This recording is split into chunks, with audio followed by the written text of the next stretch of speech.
নমস্কার বন্ধুরা, সীমার রান্নাঘরে সবাইকে স্বাগত। আমি আজকে মটরশুঁটির পোলাও করে দেখাবো। অনেক দিন বানানো হয়নি মটরশুঁটির পোলাও, তাই ভাবলাম আজকে এটা বানিয়ে একটা ভিডিও করে দেখাই।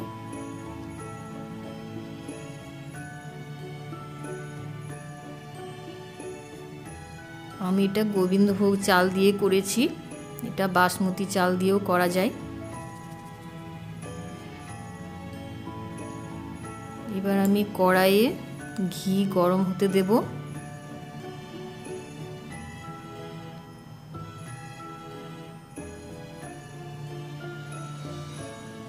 ঘিটা একটু গরম হয়ে গেলে আমি তেজপাতা, শুকনো লঙ্কা, গোটা গরম মশলা, বড় এলাচ, ছোট এলাচ সব থেতো করে, লবঙ্গ আর জয়িত্রী সব দিয়ে একটু হালকা করে ভেজে নেব।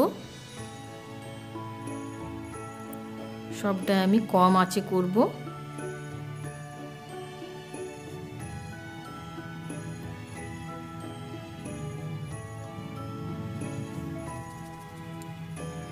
এবার এগুলো একটু ভেজে নিচ্ছি।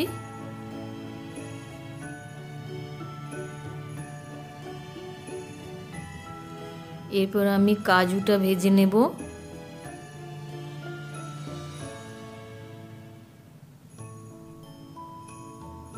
কাজুটা ভাজা হয়ে গেছে, এবার আমি বিনসগুলো ভেজে নিচ্ছি। খুব কম আঁচে ভাজবো। এরপর আমি দিয়ে দেব মটরশুঁটি।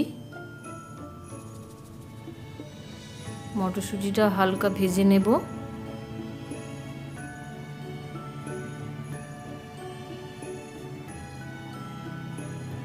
এক মিনিটের মতো আমি ভাজবো। এরপর আমি আদা বাটা দিয়ে দিলাম। আদা বাটাটা দিয়ে একটু ভেজে নিচ্ছি।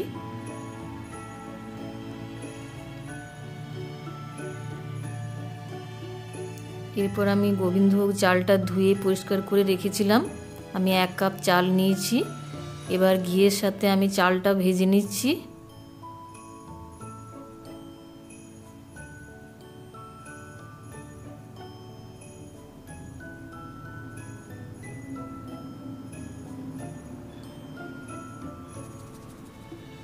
খুব কম আঁচে ভাজবো।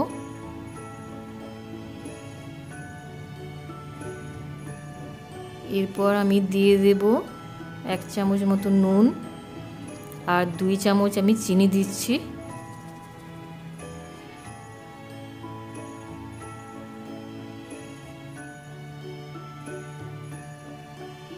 এবার আমি 1 কাপ চাল নিয়েছিলাম, তাই 2 কাপ জল দিচ্ছি।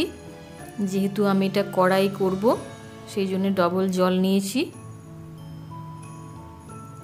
এবার আমি 15 মিনিট কম আঁচে ঢাকা দিয়ে রেখে দিয়েছিলাম। ঢাকা খুলে আমি দেখে নিচ্ছি। খুব সুন্দর হয়েছে, দেখুন। এবার আমি একটু ঢাকা চাপা দিয়ে গ্যাসটা অফ করে আমি রেখে দেব কিছুক্ষণ।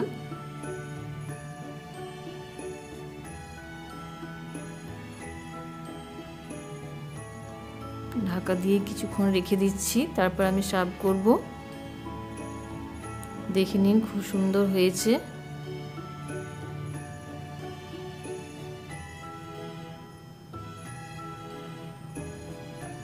এটা দইয়ের রায়তা কিংবা আলুর দম দিয়েও খাওয়া যেতে পারে, আবার ভেজ ডাল দিয়েও খাওয়া যায়।